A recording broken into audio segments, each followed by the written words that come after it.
कहानी की शुरुआत कुछ इस प्रकार होती है। 35,000 वर्ष पहले अंटार्कटिका की जमी हुई धरती पर बर्फ के बीच दो आदिम शिकारी चल रहे थे। कड़कड़ाती ठंड में वे एक गुफा तक पहुंचते हैं। दीवारों पर अजीब रोशनी झिलमिला रही है, जैसे किसी जीव का चमकता हुआ शरीर। अचानक बर्फ के भीतर से एक परछाई हिलती है। एक शिकारी का पैर फिसलता है और वह नीचे गिर जाता है। बर्फ में दरार पड़ती है और नीचे से एक काला चिपचिपा द्रव निकलता है जो सांप की तरह उसकी त्वचा में घुस जाता है। वह चीख उठता है, उसकी आंखें काली हो जाती हैं और बर्फ पर फैलती हैं वे अंधेरी लहरें जिनका रहस्य हजारों साल तक दबा रहेगा। तीखी धूप, तपता हुआ रेगिस्तान और कुछ बच्चे जो पुराने निर्माण स्थल पर खेल रहे हैं। उनमें से एक कोड़ी मिट्टी में खोदते हुए एक गड्ढे में गिर जाता है। नीचे गहराई में उसे एक अजीब नीली चमक दिखती है। वह पास जाता है और देखता है एक पारदर्शी मानव खोपड़ी जिसमें कुछ जीवित सी चीज हिल रही है। जैसे ही वह उसे छूता है, वही काला द्रव उसकी आंखों में समा जाता है। वह चीखता है और जमीन पर गिर जाता है। कुछ ही घंटों में पूरा क्षेत्र अमेरिकी सेना के वाहनों से भर जाता है।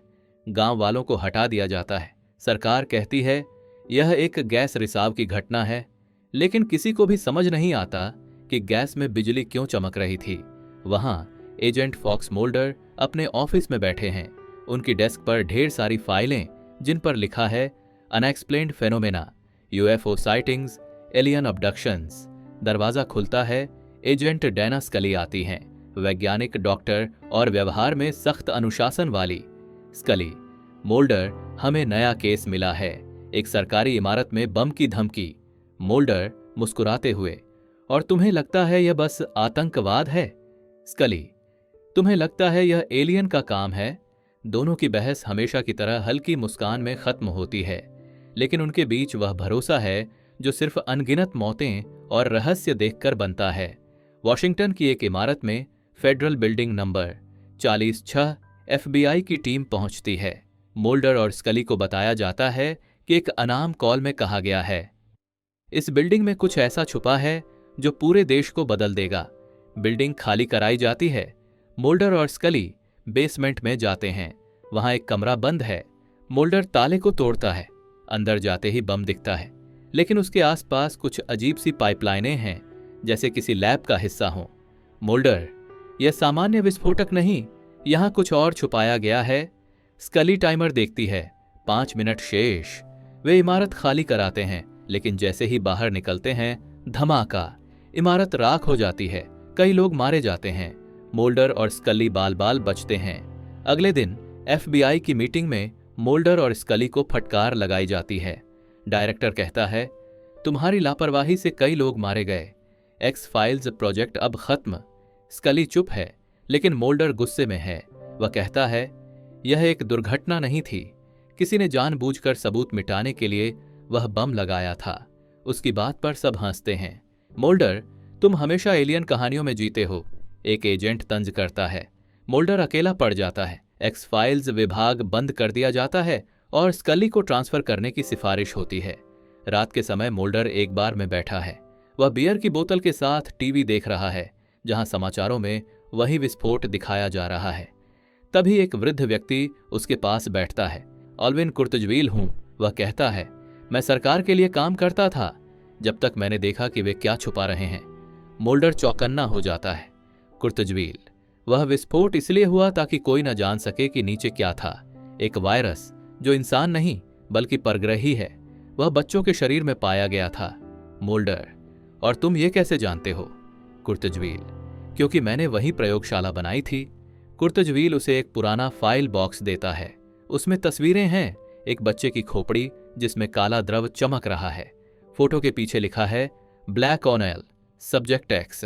वह बताता है, यह ब्लैक ऑनेल दरअसल एक प्राचीन जीव है जो इंसानों में समाकर उन्हें नियंत्रित कर लेता है। यह एक बायोलॉजिकल एलियन वायरस है और सरकार इसे हथियार बनाना चाहती है। मोल्डर के दिमाग में विस्फोट की तस्वीरें घूमने लगती हैं। वह तुरंत स्कली को फोन करता है।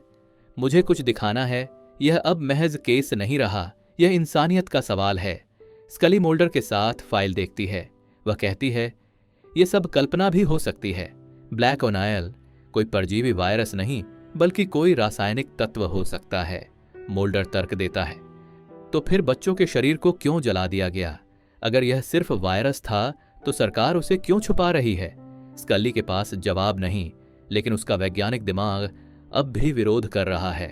वह खुद लैब में जाकर ब्लैक ओनाइल के सैंपल की जांच करती है और देखती है कि उस द्रव में कोशिकाएं लगातार बदल रही हैं, जैसे कोई अज्ञात डीएनए खुद को इंसानी कोशिका के साथ जोड़ रहा हो।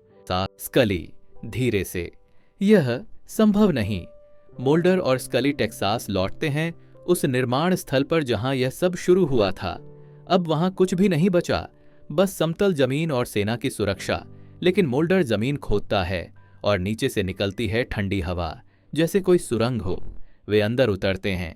सुरंग में विशाल जैविक दीवारें हैं जिनमें सफेद ट्यूबें लगी हैं। अचानक स्कली चिल्लाती है, मोल्डर, यहां कुछ है। वे देखते हैं, इंसानों के शव पारदर्शी लिक्विड में तैर रहे हैं। कुछ के पेट में एलियन भ्रूण हैं। मोल्डर फुसफुसाता है, यह कोई बायोवेपन नहीं, यह कॉलोनी है। अचानक पीछे से सैनिकों के कदमों की आवाज आती है। यह प्रतिबंधित क्षेत्र है। मोल्डर और स्कली भागते हैं। गोलीबारी शुरू हो जाती है। वे मुश्किल से एक ट्रक में छिपकर निकलते हैं, लेकिन स्कली के हाथ पर एक सुई चुभ जाती है। वायरस का अंश अब उसके शरीर में है। वॉशिंगटन लौटकर स्कली मोल्डर को बताती है, मुझे ट्रांसफर कर दिया गया है, FBI एक्स फाइल्स दोबारा नहीं खोलेगा। मोल्डर गुस्से में है। तो यही है उनका तरीका, हमें अलग करना ताकि सच कभी सामने ना आए। स्कली धीरे से कहती है, मोल्डर, मैंने अब तक जो देखा उससे मैं डरी हूं। अगर यह सच है तो हम बहुत बड़े खेल का हिस्सा हैं। मोल्डर, तो चलो उसे खत्म करते हैं। मोल्डर को फिर कुर्तजबील का फोन आता है, वे मेरे पीछे हैं। अगर तुम कुछ करना चाहते हो तो एलियंस की कहानी से आगे देखो, यह इंसानों का षड्यंत्र है। मोल्डर भागता हुआ कुर्तजवील के घर पहुंचता है, लेकिन दरवाजा खुला है और अंदर खून। कुर्तजवील मरा पड़ा है। दीवार पर लिखा है, ट्रस्ट नो वन। अब मोल्डर समझ जाता है कि FBI में भी कोई है जो सब जानता है। एक रहस्यमय व्यक्ति जिसे फैंस सिगरेट स्मोकिंग मैन के नाम से जानते हैं, मोल्डर के पीछे नजर रख रहा है। वह छाया में खड़ा सिगरेट पीते हुए कहता है, इतना सच जानना इंसान के लिए खतरनाक होता है। स्कली की तबीयत बिगड़ने लगती है। उसका खून काला पड़ रहा है। डॉक्टर कहते हैं, यह किसी अज्ञात वायरस का असर है। मोल्डर जानता है यही ब्लैक ओनेल है। वह उसे बचाने की ठान लेता है।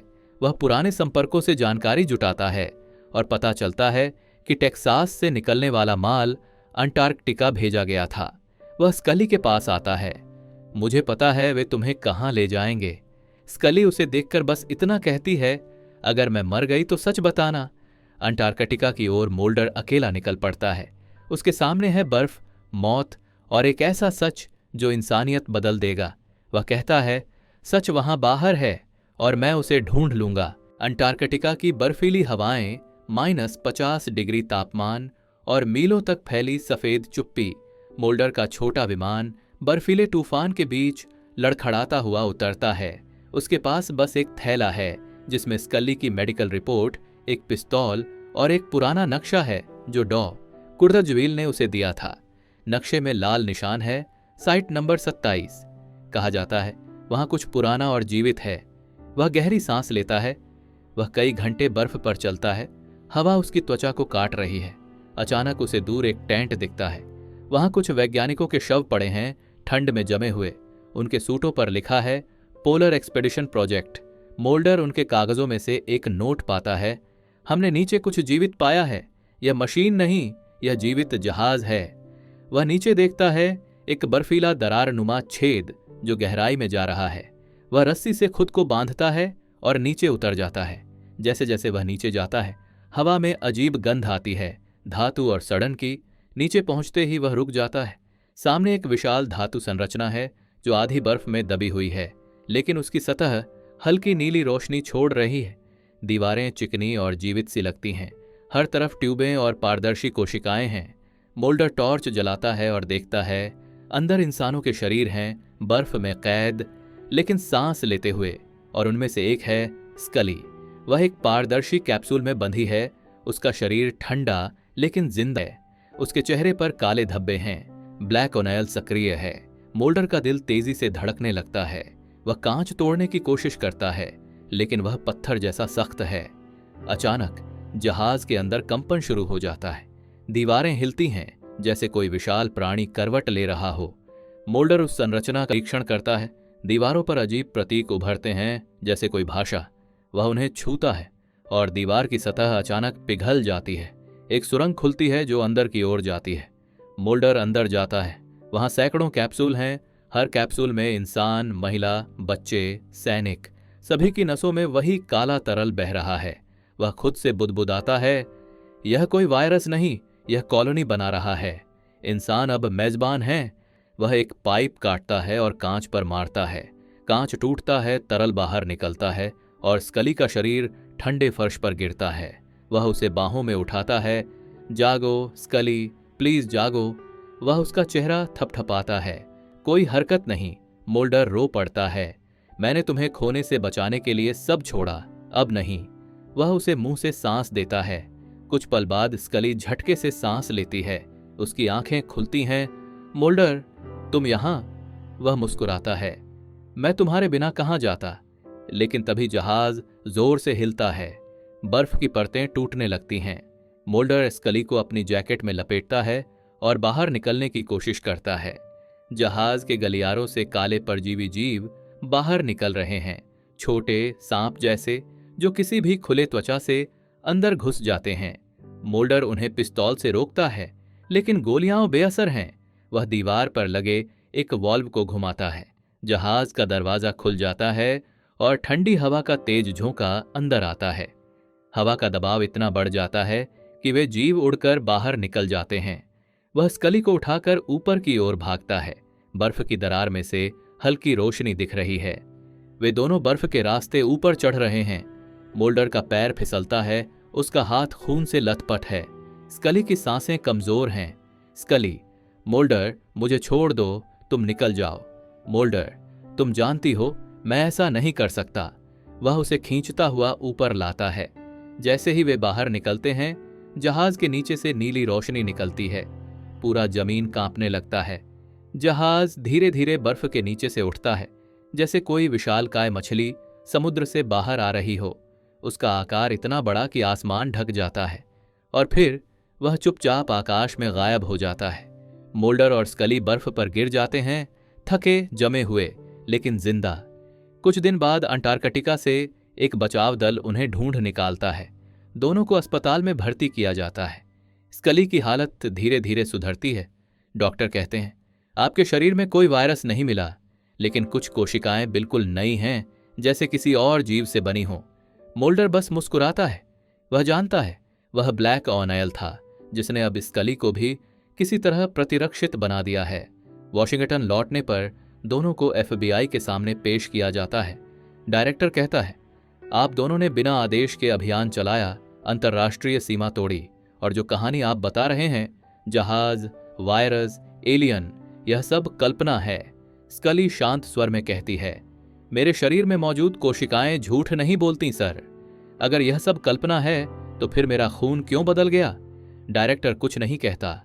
कमरे में सन्नाटा है। आखिरकार आदेश आता है, एक्स फाइल्स विभाग दोबारा खोला जाएगा। मोल्डर स्कली की ओर देखता है। फिर से वहीं से शुरू करें? वह मुस्कुराती है, हमेशा। पर इस जीत के पीछे, पर्दे के पीछे, वही सिगरेट स्मोकिंग मैन बैठा है। वह टीवी पर मोल्डर और स्कली की खबर देख रहा है। फिर फोन उठाता है। प्रोजेक्ट जिंदा है। उन्होंने जहाज देखा, लेकिन बहुत देर से। वह सिगरेट बुझाता है और दीवार के पार एक और आदमी दिखाई देता है, जिसके पास वही ब्लैक ऑनेल की शीशी है। वह फुसफुसाता है, कॉलोनी शुरू हो चुकी है। कुछ हफ्तों बाद मोल्डर और स्कली एक छोटे से ऑफिस में लौटते हैं। दीवारों पर पुराने केस फाइल्स, UFO की तस्वीरें और वो बोर्ड जिस पर लिखा है, the truth is out there. Scully अपनी लैब रिपोर्ट निकालती है। मोल्डर, तुम्हें यह देखना चाहिए। मेरे खून में अब कोई वायरस नहीं, लेकिन एक अजीब DNA सेक्शन है जो किसी इंसान से मेल नहीं खाता। मोल्डर मुस्कुराता है। शायद अब तुम्हें विश्वास हो गया कि हम अकेले नहीं हैं। स्कली हल्का सा हंसती है। मैं अभी भी सबूत चाहती हूं। मोल्डर कहता है, तो चलो फिर से ढूंढते हैं। रात में मोल्डर अपने ऑफिस में अकेला बैठा है। वह दीवार पर लगी एक तस्वीर देख रहा है, वही अंटार्कटिका का जहाज। वह सोचता है, अगर वे फिर लौटे तो क्या हम तैयार होंगे? तभी उसके कंप्यूटर स्क्रीन पर अचानक एक ईमेल पॉपअप होता है। Sender unknown, subject they never left, attachment एक सैटेलाइट फोटो जिसमें अंटार्कटिका की बर्फ के नीचे फिर से वही जहाज दिख रहा है। मोल्डर का चेहरा गंभीर हो जाता है। वह स्कली को बुलाता है। खेल अभी खत्म नहीं हुआ। स्कली दरवाजे पर खड़ी है। वह शांत स्वर में कहती है, मोल्डर, मैं अब भी यह नहीं मानती कि वे हमें खत्म करना चाहते हैं। शायद वे हमें बदलना चाहते हैं। मोल्डर जवाब देता है, शायद यही सबसे बड़ा खतरा है, जब इंसान खुद को खो दे और उसे एहसास भी न हो। वह कमरे की लाइट बंद करता है। अंधेरे में सिर्फ वो नियॉन बोर्ड चमक रहा है। The truth is out there.